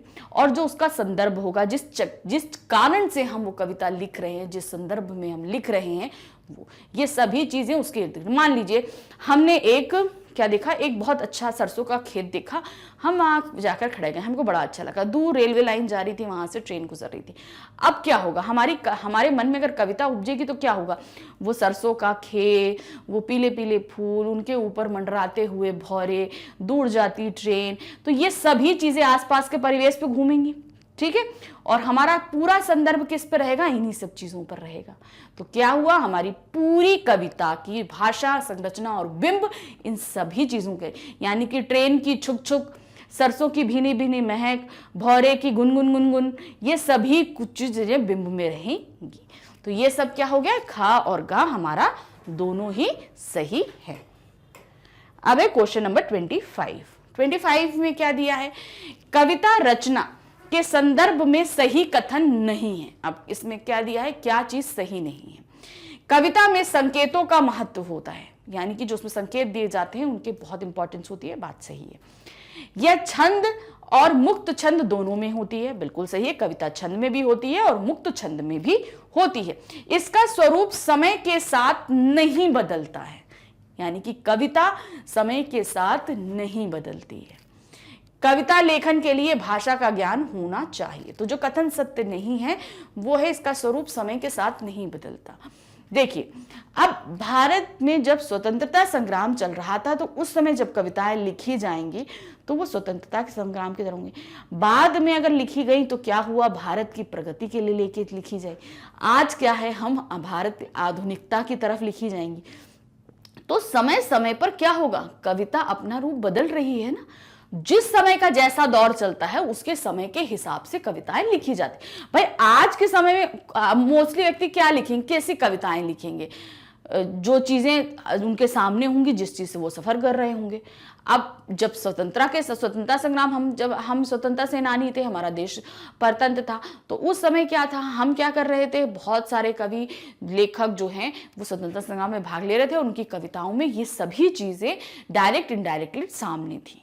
तो इस तरीके समय के साथ कविताओं का रूप कहीं ना कहीं पर बदलता रहता है। अब क्वेश्चन नंबर 26 में क्या है, कविता लेखन की रचनात्मकता किसमें पाई जाती है, यानी कि जो हम कैसे रचना करें कि चीजें जो है हमारे सामने आए, कौन करेगी इसकी रचना, लेखक में, कवि में, सभी में या उपरोक्त में से कोई नहीं। तो क्या होता है भाई, रचना कर कौन रहा है, लेखक कर रहा है या कवि कर रहा है। अब जो लेखक और कवि जो कर रहे हैं या कोई भी कर रहा है, मान लीजिए सपोज हमारे मन में, हम आज बहुत खुश हैं, हमारे मन में आ गई कि चलो हम कविता करते हैं, तो इसकी रचना हम कर रहे हैं, तो मेरे अंदर भाव हैं, परिस्थितियां हैं, सब कुछ है, तो ये रचनात्मकता कहाँ पैदा हो रही है, ये मेरे अंदर पैदा हो रही है ना। तो यानी कि ये रचनात्मकता किसी के भी अंदर पैदा हो सकती है, बस उसके अंदर वो चीजें समझने की जितनी भी कैपेबिलिटी होती है वो होनी चाहिए। तो यहां पर क्या है, सभी में होती है, किसमें, कविता लेखन की रचनात्मकता सभी में पाई जाती है, कोई भी हो। आप देखते हैं छोटे छोटे बच्चे भी कितनी बढ़िया सी कविताएं कर लेते हैं, वो बैठे बैठे कोई भी कविता होगी, जैसे उनको राइमिंग सिखाई जाती है, कभी ध्यान दीजिएगा, छोटे छोटे बच्चे हैं उनको राइमिंग सिखाई जा रही है, तो उस राइमिंग्स में वो देखिए कभी कभी अपनी मर्जी के वर्ड्स डालने लगते हैं, तो उनके अंदर भी रचनात्मकता है कविता को समझने की, करने की। तो क्या मतलब, छोटा सा बच्चा भी कविता की रचना कर सकता है। अब क्वेश्चन नंबर 27 में क्या दिया गया है, कविता कोने में घात लगाए बैठी है, यह हमारे जीवन में किसी भी क्षण बसंत की तरह आ सकती है। यह कथन किसका है, यह कथन किसने बोला है, शमशेर बहादुर सिंह ने, हरिवंश राय बच्चन ने, सुमित्रा नंदन पंत ने या जॉर्ज लुइस बोरखेस ने। तो ये जो बोला है, ये किसने बोला है, जॉर्ज लुइस बोरखेस। आप देखेंगे पाठ के एकदम शुरू में ये पंक्तियां बोली गई हैं, क्या है पंक्तियां, कविता कोने में घात लगाए बैठी है, यह हमारे जीवन में किसी भी क्षण बसंत की तरह आ सकती है। अब क्वेश्चन नंबर 28 में क्या दिया है, अगर कहीं में तोता होता तो क्या होता। तोता होता। ये कविता किसके द्वारा लिखी? कविता इसके आगे और लंबी है, तो आप पूरी पंक्तियां अच्छे से पढ़ लीजिएगा। तो ये पंक्तियां लिखी किसने, किसके द्वारा लिखी गई? शमशेर बहादुर, रघुवीर सहाय, सुमित्रानंदन पंत या जयशंकर प्रसाद। तो ये किसने लिखी है? ये रघुवीर सहाय जी ने लिखी है। अगर कहीं में तोता होता, तोता होता तो क्या होता? तोता होता। अब है क्वेश्चन नंबर 29 में भी हमारे पास पंक्ति है क्या?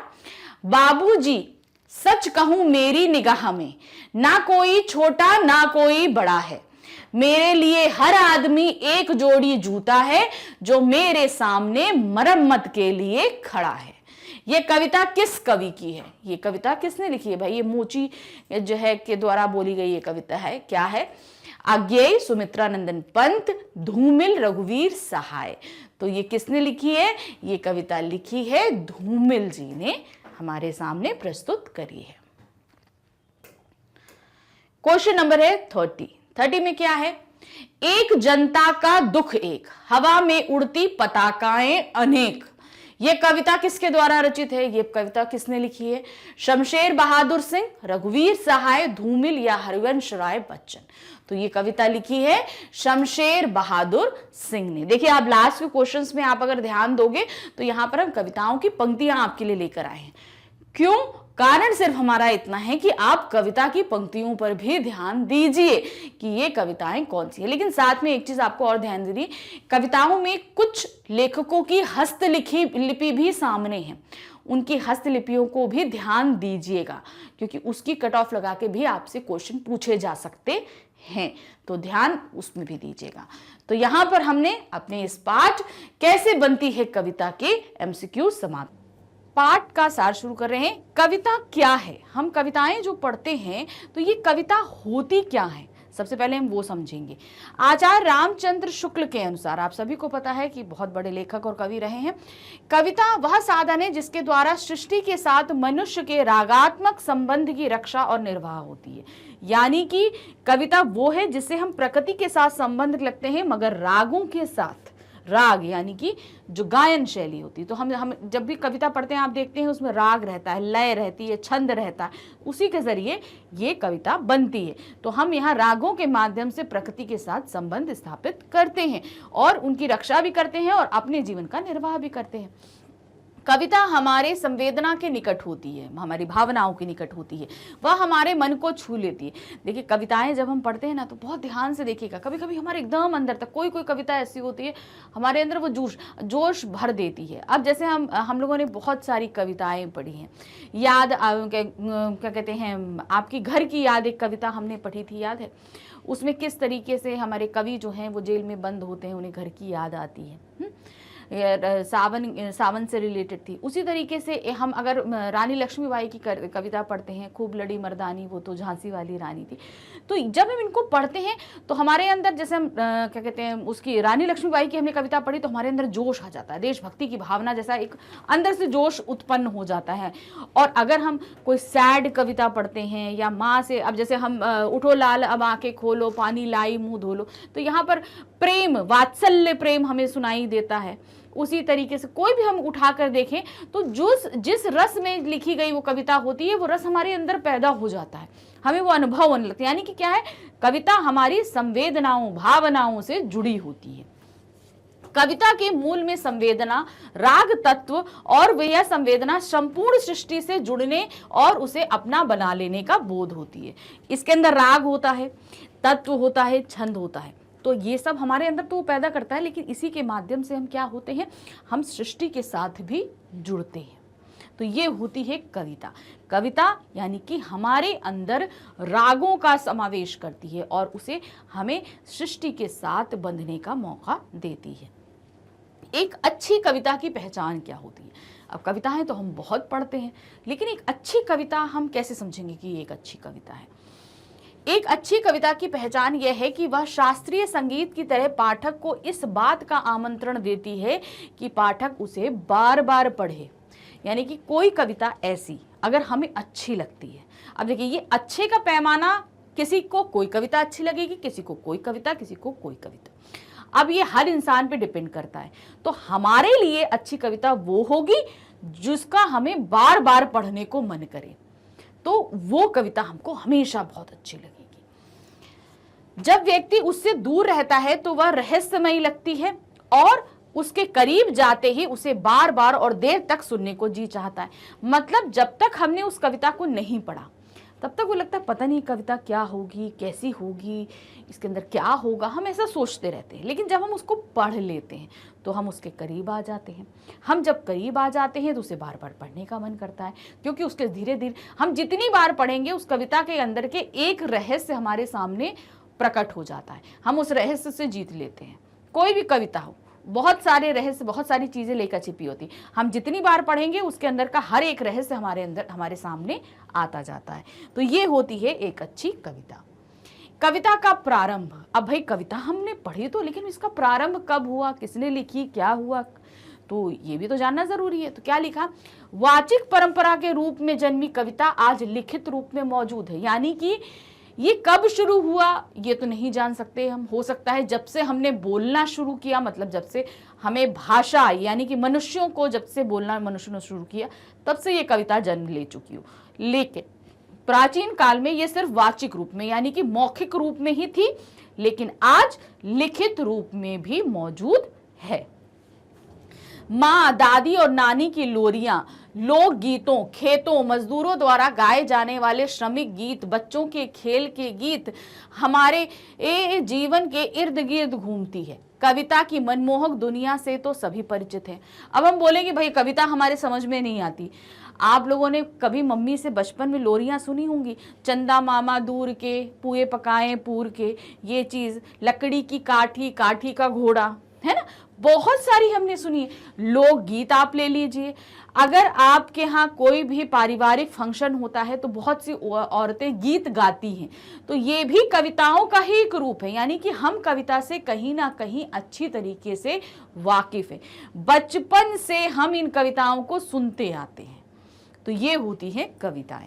अब आते हैं कविता रचना सिखाने के विषय में मत, यानी कि हम ये कविता कैसे सीखें या कि नहीं। तो इसमें कई मत हैं कि कैसे इसको सीखा जा सकता है या ये अपने आप में होती है ये चीजें। प्रथम मत के अनुसार कविता लिखना नहीं सिखाया जा सकता है, यह स्वाभाविक प्रेरणा आधारित कौशल है। यानी कि कोई भी कविता लिखना आपको नहीं सिखा सकता, ये एक स्वाभाविक जन्य चीज है। जैसे यानी कि कोई चित्रकार, पेंटर होता है, किसी की चित्रकारी बहुत अच्छी होती है, कोई एक पेड़ का पत्ता नहीं बना पाता और कोई पूरा पूरा इतना पेड़ ऐसा बना देगा जैसे लगता है एकदम एक्चुअल का पेड़ हो। तो ये क्या होता है, जन्मजात अभिव्यक्ति होती है। किसी के अंदर ये हुनर होता है, किसी के अंदर नहीं होता, ये किसी को सिखाई नहीं जा सकती। ये प्रथम मत है। फिर दूसरे मत के अनुसार, यानी कि दूसरा मत है, हर चीज के लिए अलग अपने अपने मत होते हैं। तो दूसरा मत क्या है इसके अनुसार, अगर चित्रकला, संगीत कला एवं नृत्य कला सिखाई जा सकती है तो कविता क्यों नहीं। संभवतः कविता प्रशिक्षण से व्यक्ति कविता लिखना ना सीख पाए, लेकिन वह सहज पाठक अवश्य बन जाएगा। तो दूसरे मत के अनुसार लोगों का मानना है कि जब पेंटिंग करना सिखाया जा सकता है, नाचना सिखाया जा सकता है, गाना सिखाया जा सकता है, तो फिर ये कविता लिखना क्यों नहीं सिखाया जा सकता। ये भी संभव है। माना कि कविता लिखना सीखने से व्यक्ति शायद नहीं, क्योंकि उसके अंदर वो चीजें नहीं है तो शायद वो लिखना नहीं सीख पाए, लेकिन ठीक से पढ़ना तो वो समझ जाएगा, उसके अर्थों को जानना तो सीख जाएगा। तो इसलिए ये कहना गलत है कि कविता नहीं सीखी जा सकती है। तो ये दो अलग अलग मत है। एक मत के अनुसार ये सिखाई नहीं जा सकती, दूसरे मत के अनुसार ये सिखाई जा सकती। तो ये दो मत थे जो हमने आपके सामने प्रस्तुत किए। अब है कविता के उपकरण। अब कविता बनती है तो जाहिर सी बात है उपकरण होंगे, यानी कि इनको हम बनाने के लिए जिन औजारों का इस्तेमाल करते हैं वो। अब जैसे घर में है, मम्मी खाना बनाती है ना, मम्मी खाना बनाती है तो दाल लेती हैं, उसमें पानी डालती हैं, हल्दी डालती हैं, नमक डालती हैं, फिर कुकर में डालती हैं, उसका ढक्कन लगा देती हैं, फिर वो सीटी बनता है। तो उपकरण के लिए कुकर इस्तेमाल किया हमने, दाल इस्तेमाल करी, पानी इस्तेमाल किया, नमक, हल्दी, टमाटर, जो कुछ भी डाला हमने, ये सब चीजें ली, तभी तो एक बढ़िया दाल बनी। उसके ऊपर से हमने तड़का लगाया तब बढ़िया दाल बन के तैयार हुई ना। तो ये सब चीजें हमें चाहिए थी एक बढ़िया दाल बनाने के लिए। उसी तरह कविता बनाने के लिए भी हमें कुछ चीजों की जरूरत पड़ती है। अब ये क्या चीजें हैं ये हम आपको बनाते हैं, लेकिन कविता लिखने के लिए जो सबसे जरूरी है वो है आपकी कल्पना। यानी कि कविता कहीं पे भी जन्म ले सकती है। मान लीजिए सपोज अभी हम आपको यहाँ पर पढ़ा रहे हैं, तो कविता अगर हमको, मुझे एक्चुअली कविता बनाना नहीं आता है, लेकिन अगर हमें कविता बनाना आता और अब मेरा मन करता तो अभी हम हो सकता है इस पेन को देखकर कविता बना दे, ठीक है ना। अब हम कैमरा के माध्यम से आपसे जुड़े हैं तो हम शायद कैमरे पे कविता बना दे। तो जो कविता करना जानता है ना, वो किसी पे भी कविता बना दे, लेकिन उसके लिए सबसे पहले उसकी कल्पना का होना जरूरी होता है। तो एक चीज सबसे पहले जरूरी क्या है, हमारी कल्पना, हमारी सोच कहां तक जा सकती है वो। फिर उसके बाद हम शुरू करते हैं, पहला उपकरण हमारा आता है शब्द। अब जब हम कविता लिखना शुरू करते हैं तो हम, जाहिर सी बात है, जब हम सोच रहे हैं या लिखेंगे उसके लिए शब्दों की जरूरत हमें सबसे पहले पड़ती है ना। अब मैं आपसे बात कर रही हूं तो मैं भी क्या कर रही हूं, मैं शब्दों के माध्यम से तो आपसे बात कर रही हूं। तो शब्द किसी भी चीज के लिए जरूरी होते हैं। तो क्या है, कविता का सबसे महत्वपूर्ण और पहला उपकरण है शब्द। शब्दों के मेल जोल कविता की पहली शर्त है। यानी कि अब हम शब्द तो ले लेंगे, लेकिन अब इनका मेलजोल होना भी जरूरी है आपस में। ऐसा ना हो मैं ऐसे शब्दों का ले लें जो आपस में हिल मिल के ना बैठ सकें। अब जैसे हम बोलते हैं कि मम्मा ने दाल बनाई, दाल में मम्मी ने बेमेल में गुड़ डाल दिया, तो दाल के साथ गुड़ का तो कोई मेल नहीं था, ठीक है ना। अब दाल के अंदर, अगर हम दाल के अंदर गुड़ डाल देंगे तो अलग कुछ बन जाएगा, दाल के अंदर चावल डाल देंगे तो खिचड़ी बन जाएगा। तो ये चीजें होती हैं। दाल के साथ जो चीज पड़ती है वही पड़ेगी, उसके हम बेमेल कोई चीज डाल देंगे तो नहीं बनेगा ना। तो ये चीज होती है। W.H. ऑर्डन के अनुसार प्ले विद वर्ड्स, यानी कि शब्दों के साथ खेलिए। कविता रचना प्रक्रिया में सर्वप्रथम शब्दों से खेलना सीखना होगा। यानी कि हम जब उनसे खेलना सीख जाते हैं, यानी कि उनको सही स्थान पे बैठाना सीख जाते हैं। शब्दों से खेलने का अर्थ है कि शब्दों के अर्थों की परत को खोलना, कविता के उपयुक्त शब्द का प्रयोग एवं शब्दों का उचित संयोजन करना। यानी कि हम कविता के अनुसार शब्दों को सही अर्थों के साथ उन्हें सही स्थान पर बैठा सकें। ये चीज, शब्दों से जुड़ना कविता की दुनिया में प्रवेश करना है। रचनात्मकता सबके अंदर होती है, तो बंदी द्वारा उस रचनात्मकता को आकार देने का कार्य प्रारंभ होता है।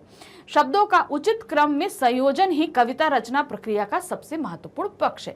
यानी कि शब्दों की रचना करना हर व्यक्ति के अंदर होता है। एक छोटा सा बच्चा भी शब्दों की रचना बहुत अच्छे से कर लेता है। आप उसको एक जरा सा सवाल पूछ के देखिए, अगर उसने गलती करी है तो वो शब्दों के माध्यम से आपको पूरा घुमा देगा। तो शब्दों की रचना करना हर किसी को आता है, बस हमें उसे तुकबंदी और रागात्मक ध्यान से सही आकार पर, सही जगह पर रखना होता है। अब दूसरा जो उपकरण आता है वो है हमारा बिंब। क्या होता है बिंब? बिंब हम आपको हर चैप्टर में जहां कविताएं होती हैं, बिंबों को हम आपको समझाते बहुत पहले से चले आ रहे हैं। हमारे पास दुनिया को जानने का एकमात्र सुलभ साधन इंद्रियां हैं। हमने आपको इंद्रियां बताई थी, आंख, नाक, कान, जिह्वा, आपका ये स्पर्श, ये हमारी क्या है? स्पर्श इंद्रियां हैं। मतलब इनके जरिए हम चीज़ों को जानते और समझते हैं। छू कर समझेंगे, देख कर समझते हैं, टेस्ट करके समझते हैं, सूंघ कर समझते हैं और सुनकर समझते हैं। तो ये सब चीज़ें क्या है? ये इस दुनिया को जानने के लिए हमारी इंद्रियां हैं। कुछ विशेष शब्दों को सुनकर अनायास ही मन में चित्र दिखाई देने लगते हैं। स्मृति चिन्हों के ही द्वारा काव्य निर्मित होता है। जिन कवि में जितनी बड़ी ऐन्द्रिक पकड़, यानी कविता को बिंबों के माध्यम से व्यक्त करने की क्षमता होती है, वह उतनी ही प्रभावशाली कविता रचने में समर्थ हो पाता है। तो अब हम आपको बताते हैं बिंब। हम आपको बिंब बहुत पहले समझाते हैं। इंद्रियां, जहां इंद्रियां हैं, इंद्रियों के माध्यम से हम, जैसे हमारे सामने हम सी साइड पे खड़े हैं, मान लीजिए ठीक है, हम सी साइड पे खड़े हैं, हम अपने सामने समुद्र को देख रहे हैं। तो यहाँ पर हम अपनी आंखों का इस्तेमाल कर रहे हैं उस समुद्र को देखने के लिए। उसकी लहरों, जो उसके पानी की लहरों की जो आवाज है वो हमारे कानों में आ रही है, ठीक है। पानी हमारे ऊपर पड़ रहा है, वो हम स्पर्श कर रहे हैं, तो हम स्पर्श के जरिए उसे समझ रहे हैं। मिट्टी की सूंधी सी महक आ रही है, वो नाक के जरिए हम महसूस कर रहे हैं, ठीक है। अब अगर समुद्र का खारा पानी हमारे कुछ छींटे मुंह में चली जाए तो उसके नमकीन पानी के टेस्ट को हम इस मुंह से महसूस भी कर सकते हैं, है ना, हमारी जबान महसूस। अब यहाँ पर क्या हो, मान लीजिए इस समय मैं जो खड़ी हूँ, ये मैं यहाँ पर इस समय समुद्र में नहीं हूँ, लेकिन जब मैंने ये सारी चीजें व्यक्त करी कि मैं समुद्र के सामने हूं, उसमें ठंडी ठंडी हवाएं चल रही हैं, उसका नमकीन पानी मेरे मुंह में गया, तो यहां पर क्या है, मैंने शब्दों के माध्यम से आपके सामने एक समुद्र का चित्र खींचा, तो आपने भी वो चित्र अपने सामने बनाना शुरू कर दिया। तो यहां मेरे शब्दों के माध्यम से जो आप चित्र बना रहे हो वो आप बिंबों का इस्तेमाल कर रहे हो, यानी कि मैंने अपने शब्द के माध्यम से, यानी कि लहरों का नमकीन पानी, तो यहां पर नमक आपके मुंह में भी आया। तो यहां पर शब्दों के माध्यम से हमने क्या किया, हमने अपनी जिह्वा यानी टेस्ट का जो हमारा जो बिंब होता है वो आपके सामने रखा। लहरों की आवाज, छल छल करता पानी, है ना, तो छल छल करता पानी किससे माध्यम से आया, ये हमारे श्रव्य माध्यम से आया। ये चीज होती है बिंब, यानी कि इंद्रियों को हम चित्रों के माध्यम से हम इंद्रियों के जरिए जो दृश्य प्रस्तुत करते हैं वो होते हैं बिंब। और ये बिंब को प्रस्तुत करने का काम जो कवि बहुत ही अच्छे से करते हैं, समझ लीजिए कविता उनकी सार्थक है, वो बहुत अच्छे से। आप बहुत से कवियों को अभी तक पढ़ते आए हैं, इतने टाइम से आप बहुत छोटे से कविताओं को पढ़ते आए हैं, क्लास 12 में भी आपने बहुत सारी कविताएं पढ़ी, सभी में कहीं ना कहीं कोई ना कोई बिंब अवश्य होता है। सुमित्रा नंदन पंत ने भी चित्र भाषा की आवश्यकता पर बल दिया है, यानी कि जो वो भाषा इस्तेमाल करिए जो आपके सामने चित्र उकेरे, और चित्र मतलब बिंब उकेरे, क्योंकि चित्रों अर्थात बिंबों का प्रभाव मन पर अधिक पड़ता है। कविता पांचों इंद्रियों स्वाद, ध्वनि, चित्र, सुगंध, स्पर्श बिंबों के माध्यम से प्रभावशाली बनती है। शमशेर बहादुर जी ने उषा कविता में दृश्य बिंब के माध्यम से पाठक के मन में अमिट छाप छोड़ी है।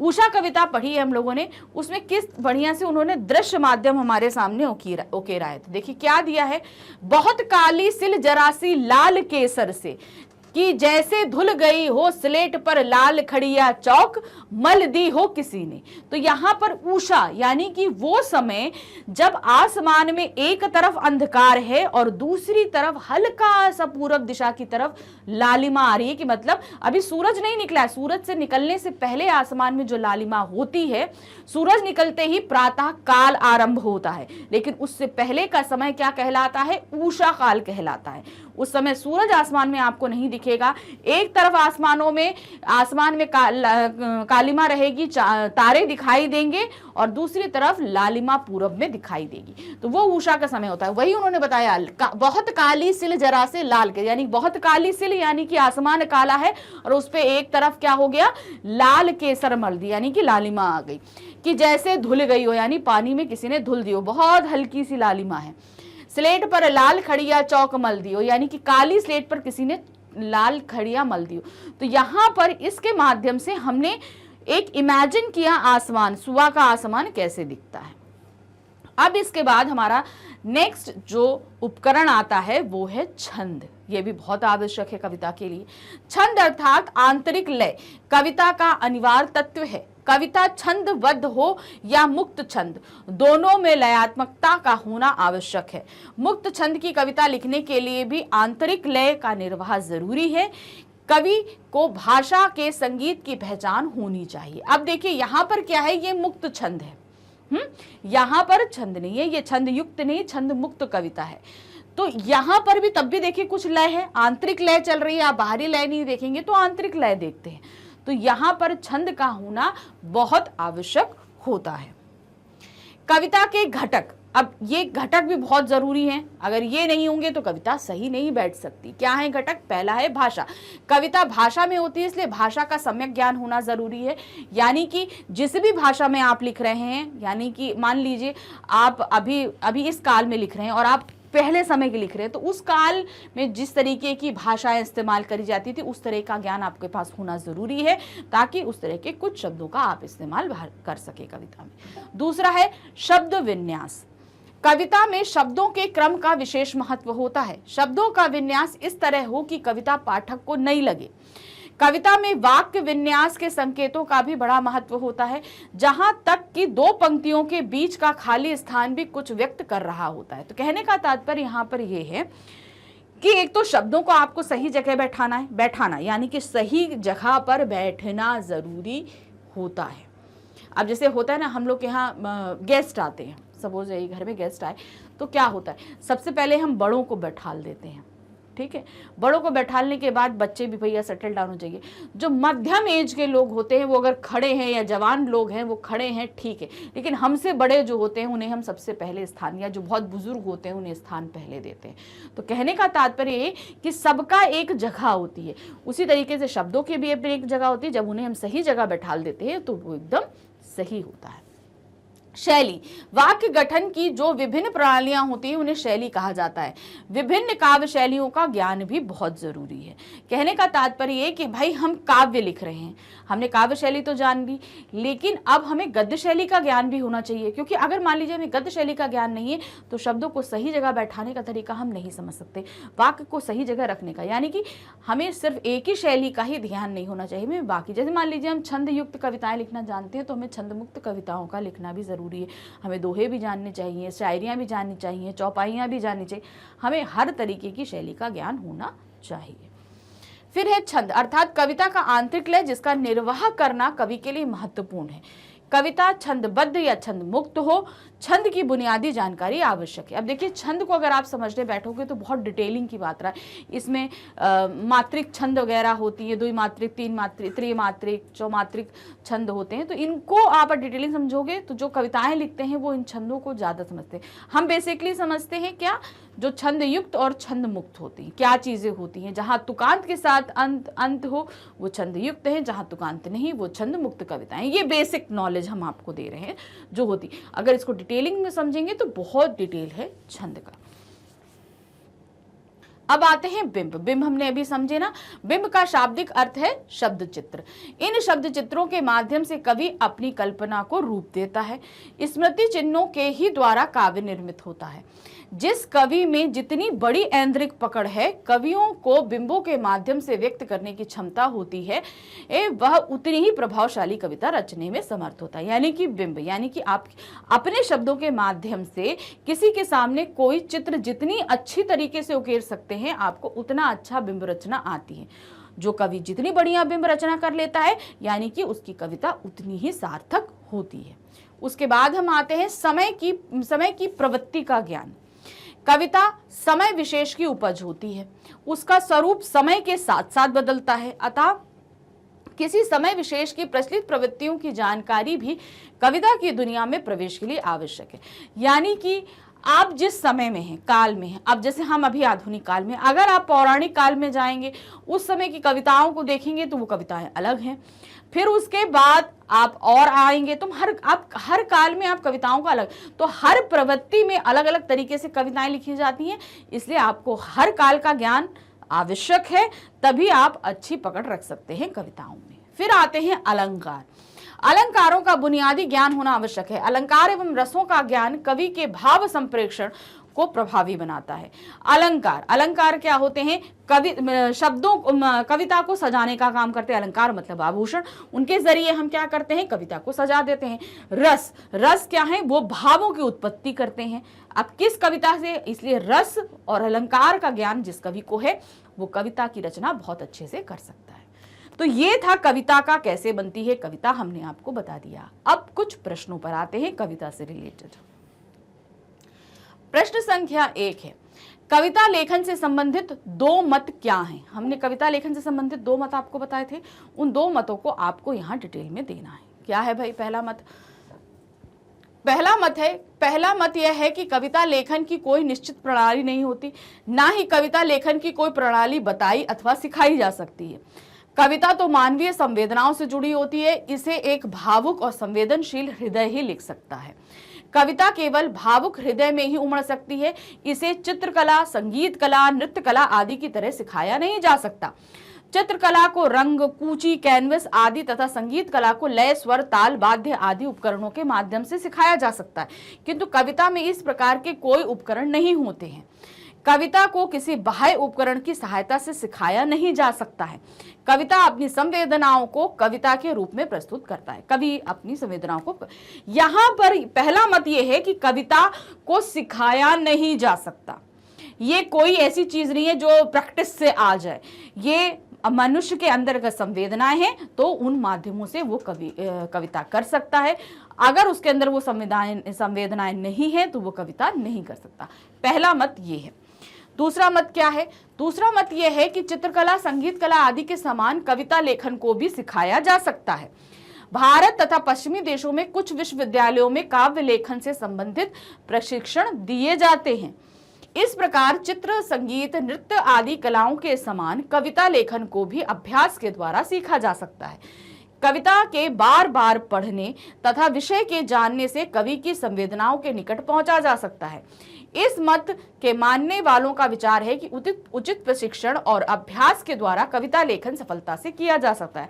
तो दूसरे मत के अनुसार यह है कि जब बाकी सारी कलाएं सिखाई जा सकती हैं तो कविता लेखन भी सिखाया जा सकता है। कुछ विश्वविद्यालयों में इसके आज अब कोर्स होने लगे हैं, लोग सीख भी रहे हैं इस बारे में। तो यहाँ पर एक मत ये है कि आप अगर कोशिश करें, अभ्यास करें, प्रशिक्षण ले और बार बार प्रैक्टिस करने से मनुष्य के अंदर की संवेदनाएं जाग जाती हैं और जब वो जाग जाती हैं तो वो कवि बन सकता है। तो ये दो मत थे जो हमने आपके सामने प्रस्तुत किए। अब आते हैं प्रश्न संख्या 2 पर। कविता लेखन में शब्दों का क्या महत्व है? हमने आपको पहले बताया था ना, कविता का सबसे पहला उपकरण है शब्द। तो अब इसका महत्व क्या है, क्या इंपॉर्टेंस है इसका, क्यों इतना इंपॉर्टेंस दी जाती है? तो क्या दिया, कविता लेखन में शब्दों का बहुत महत्व है, जो इस प्रकार है। शब्द कविता के मूल आधार है। जाहिर सी बात है, अगर शब्द नहीं होंगे तो कविता होगी नहीं, ये पहला अंश है। शब्दों की सहायता से ही कविता लेखन संभव हो सकता है। शब्द ही कविता लेखन के सर्वोत्तम और प्राथमिक उपकरण है, यानी कि ये सबसे जरूरी और सबसे पहला उपकरण है और ये जरूरी भी है। शब्दों के उचित मेल से ही कविता बनती है। अगर हम सही शब्दों को सही जगह बैठा लें तभी उन्हीं के मेल से कविता बन सकती है। कविता की संवेदनाएं अमूर्त होती हैं, जिन्हें शब्दों के द्वारा ही मूर्त रूप प्रदान किया जाता है। यानी कि जो संवेदनाएं हमारे अंदर है ये अमूर्त हैं, इसकी कोई मूर्ति नहीं, हम अब हमारे अंदर ही ये सारी संवेदनाएं।